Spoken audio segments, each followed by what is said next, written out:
Bonjour, welcome to the 7th Regen Rovers Revelations video, which is my side series alongside the main Regen Rovers series. In today's video, I'm going to be showing you something quite highly requested really. I'm going to show you how I find and sign regens on the game. I did do a video prior to the series starting where I showed you a few things, but some people probably missed that video, so I'm going to show you again. It's now the 4th pre-season, so I am on the lookout for some players anyway, but I'll show you the techniques I use. So the first thing I want to just reiterate that I mentioned at the start of the series, you may have forgotten, you may not have watched the first few videos at the start of the series, but there is something very important that you need to select when starting up a Regen Rovers type save. Because of course Regen Rovers is all about only signing new gens, regens, whatever you want to call them. I call them regens, I know they're called new gens, but make sure when you click on starting a new career, you need to click on advanced setup, and then on the advanced options down here, you have to click add players to playable teams, because otherwise you will have no regens or very few regens at the start of the game, and season 1 will just be impossible. So make sure you click that before starting the save. Now I disabled the player attribute masking, which is when it hides all of the basically you can only see a few attributes. If you untick that, it's much harder. But for usually if I was managing a big team, you know, I'd untick that because it's more realistic. But with this challenge, it's so tough anyway, trying to find regens that will sign for you. You need to be able to see all their attributes because it's going to be near impossible, especially with the terrible scouting. If you really want an authentic, incredibly difficult challenge, untick that. But it will be really impossible at the start because you just will not be able to find any players that will be good enough to sign for you, basically, because you won't be able to see any of the attributes. You'll have no idea who you're signing, what sort of player you're signing. So I made sure I ticked that as well. So in my opinion, the best place to find regens is the normal sort of scouting method. Going to the scouting function here, clicking on players, player search, and then you can just filter various things. Now, there's a little trick here. The best thing I think to do to start with is to right click here, click insert column, then scroll down to general and then press unique ID. Now, anything that starts with a 19154 is a regen. If it's something like 2213, whatever, they're real players, so you can't sign them under the rules of Regen Rovers, of course. So that's the first thing to do, and then you could manually just go through and look at every single player, but that is going to take a long time. Now what I've done here, as you can see, I've already added a couple conditions. So I've said contract status expired and the maximum age is 20. Now at the start of the save, you'll probably want to go down to sort of 17 because all the regens will be under that age. There are a few old ones around. Of course, we had Chef, Ben Mullen, John Parsons, for example, all a bit older. Those are the players that started at the club, so that's why they're a bit older. And you might be able to find some older players out there. But, I mean, the series is all about signing young players, and we're called the younglings, so I do like to have as many young players as possible. So that's what I've done at the moment, to look for players that are available on free. On a free, we can just sign them for absolutely no money, of course, and bring them in on non-contracts.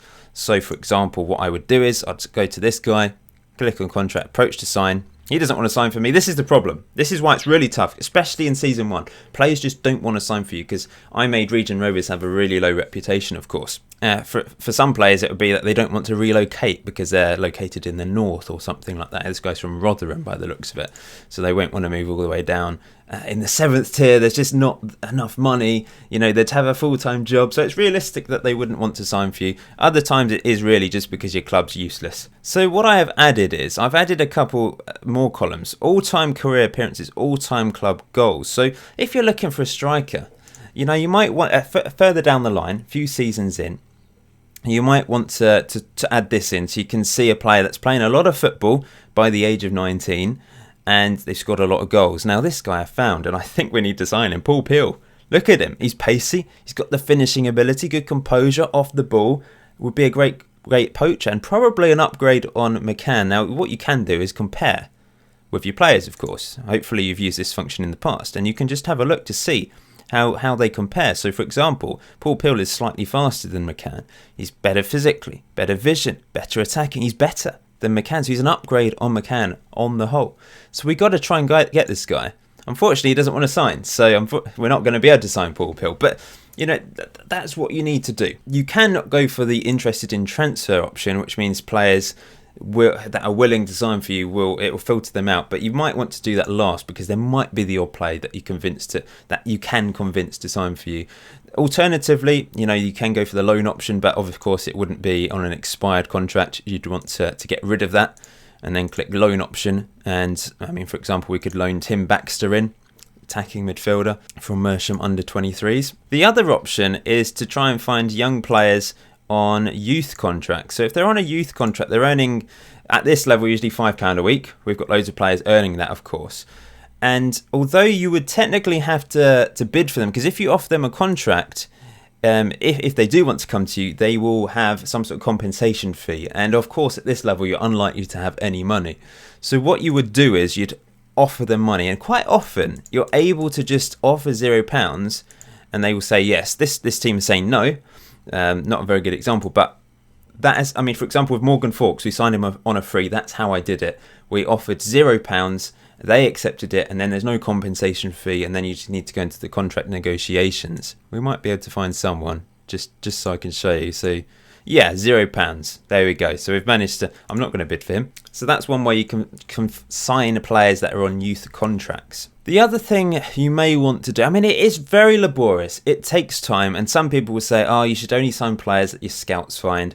For starters, I've got useless scouts that are only really finding real players, and the odd region they do find doesn't really want to sign for me because they don't want to sign for me. So this is like a manual way of scouting. It obviously takes time. If you could do this in like 5 seconds, then you could say, oh, it's just a sneaky way around things. But it does take time because, for example, if I'm looking for a player that I want to have good crossing on, I would filter down to the best possible crosser of the ball on we'll go for expired actually, look at expired players, and then we need to make sure that they are a regen, so they've got the 19154 at the start, and then I would look at these players actually still at clubs according to this, but we'd look at Scott Riddle for example, and then we'd see, oh, he's got good crossing, he's quite pacey, he's a decent player. We don't play wingers, so I'm obviously not going to sign him, but then you'd compare him with players in your team already. So we'd look at Matty Ratty for example, who's still at the club, and we can see that Scott Riddle is overall a bit better than Matty Ratty. There's not much in it, but he is slightly better. You can look at the attributes as well, the individual attributes, so you can see overall, he is slightly better at most things,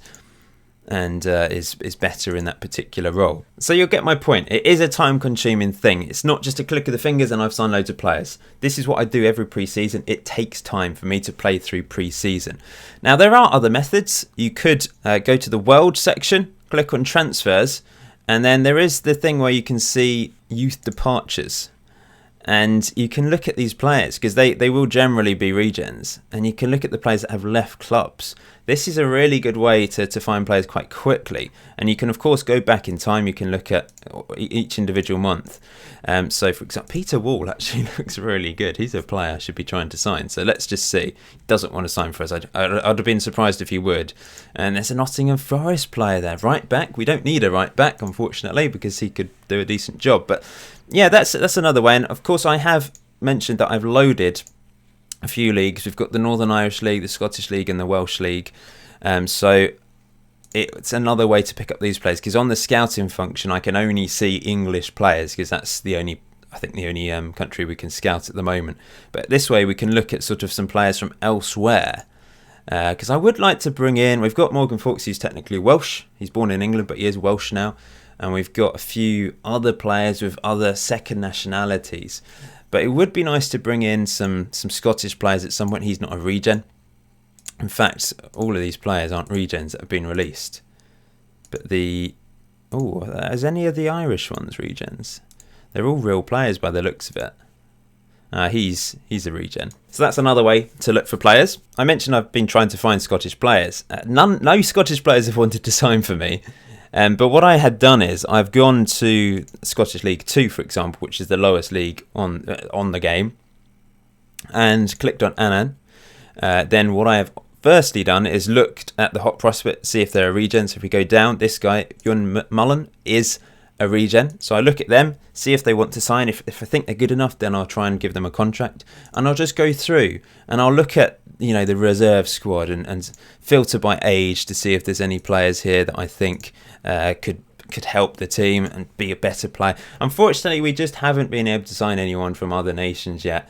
Of course, we've got Aseu, the Tunisian midfielder, but he was based in England when I signed him. So it's going to be really tough, especially as Brexit is now being implemented. Outside of basically the UK, it's going to be really hard to bring players in until we're sort of high up the divisions, I suppose. So that is basically how I found players. There's no massive secrets there. There's a few tips, and it is time consuming.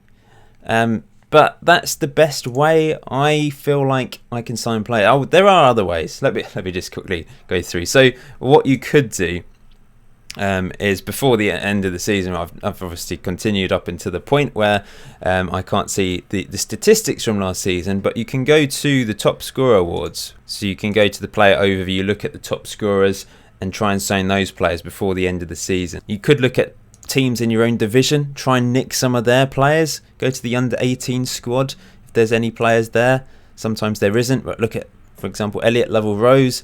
We can then make an offer, go down to £0. They'll probably accept it at this level, and then try and poach them. But it's, to summarise, it's a very tough challenge. This, don't underestimate it.